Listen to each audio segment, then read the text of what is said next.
Bonjour à tous et bienvenue dans votre journal de milieu de semaine. Un journal que nous allons commencer en parlant innovation. La voilerie Tarot au Sables-d'Olonne a été sollicitée pour participer à la conception de la première éolienne pour particuliers. Un projet initié par une équipe basque qui veut mettre la production d'énergie à la portée du plus grand nombre. Albin Mouton. Cette éolienne est encore en phase de test, mais pourrait faire son entrée sur le marché d'ici la fin 2022. Alors c'est pour une utilisation domestique. Donc l'idée c'est d'alimenter une maison, donc un particulier. Alors il faut savoir qu'une éolienne ça produit 2 fois plus en hiver qu'en été. Comme on vise l'autoconsommation, il faut que justement il y ait une production aussi régulière et stable que possible pour pouvoir autoconsommer cette énergie le plus longtemps possible.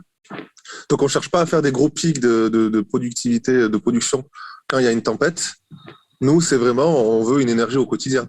Une éolienne qui fonctionne donc même lorsque le vent est faible. Elle est également silencieuse et munie de 3 voiles, des voiles fabriquées à la voilerie Tarot au Sables-d'Olonne. Ils nous ont montré leur projet qui était vraiment en stade proto. Ça nous a bien plu, ça nous a amusé aussi et ça nous a plu de les accompagner. Et nous, on commence à avoir des gens qui ont vu nos posts sur Facebook qui se sont manifestés pour savoir comment ils pouvaient aussi avoir ce genre de matériel chez eux. Alors à terme, ça c'est Iteranis qui va le déterminer, mais on espère en faire plusieurs milliers par an. Dans les ateliers de l'entreprise sablaise, 30 voiles ont ainsi été confectionnées pour 10 éoliennes test. Une innovation destinée aux particuliers pour produire sa propre électricité. Sur la côte basque, puisque nous on est de la côte basque, on atteint 60% des besoins de la maison en moyenne sur l'année.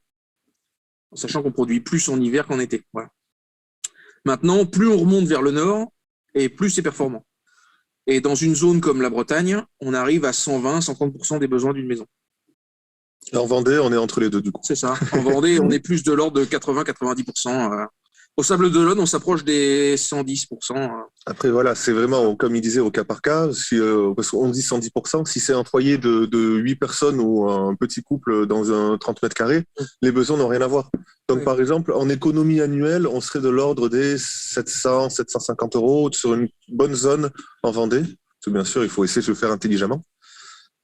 Mais voilà, au niveau portefeuille, à quoi ça équivaut à peu près. Le surplus d'électricité peut également être revendu ou stocké.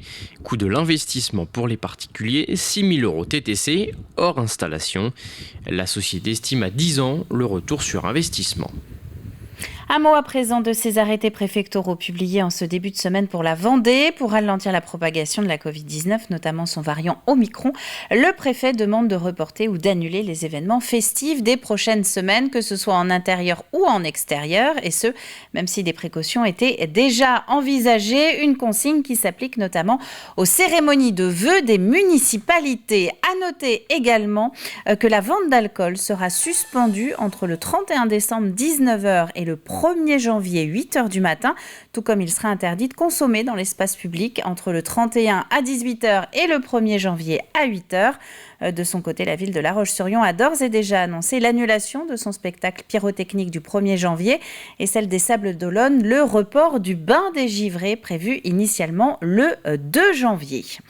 On va prendre la direction du Marais Poitevin maintenant. Depuis 2017, la marque Valeurs Parc Naturel Régional essaime son logo sur le territoire, un signe de qualité qui permet de mettre en avant le savoir-faire des prestataires du Marais. Un 85e produit vient justement d'entrer dans la démarche. Pierre Dalicieux.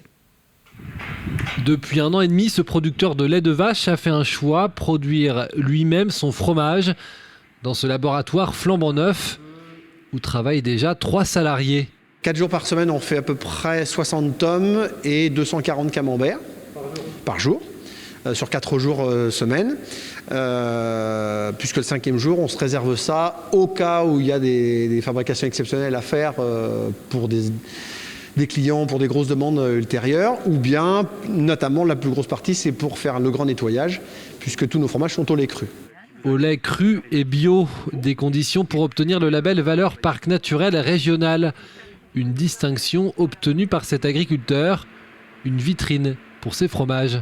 C'est un peu plus de visibilité notamment parce que on sait qu'il y a des gens qui sont plus sensibles à ces valeurs-là, à valeurs du parc.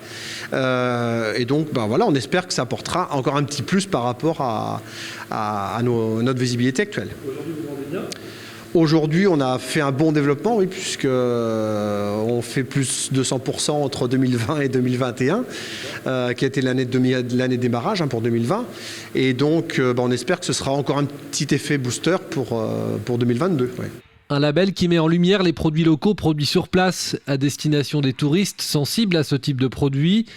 Mais ce label souhaite aujourd'hui dépasser largement l'attrait touristique. Au-delà des touristes, ça concerne déjà les habitants du territoire. On a 200 000 habitants sur le parc naturel régional et c'est important qu'ils aient des éléments de valorisation à la fois quand ils ont des invités en tant que prescripteurs, mais dans leur consommation propre. Et puis les collectivités du PNR qui sont membres ont aussi bien sûr des possibilités d'achat pour leur cantine.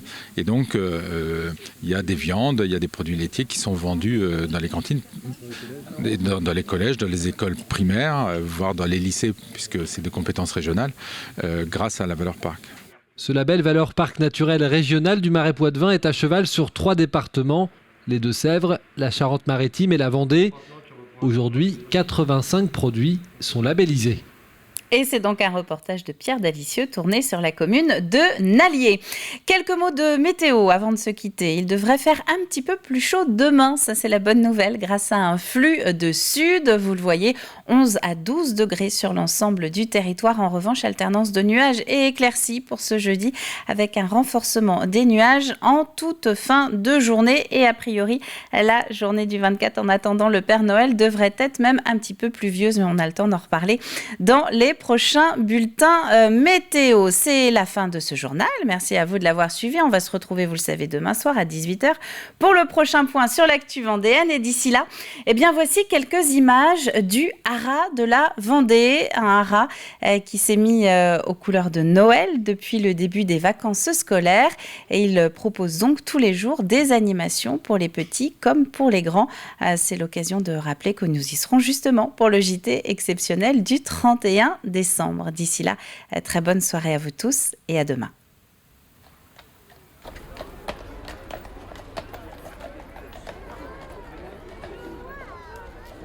Allez, on y va.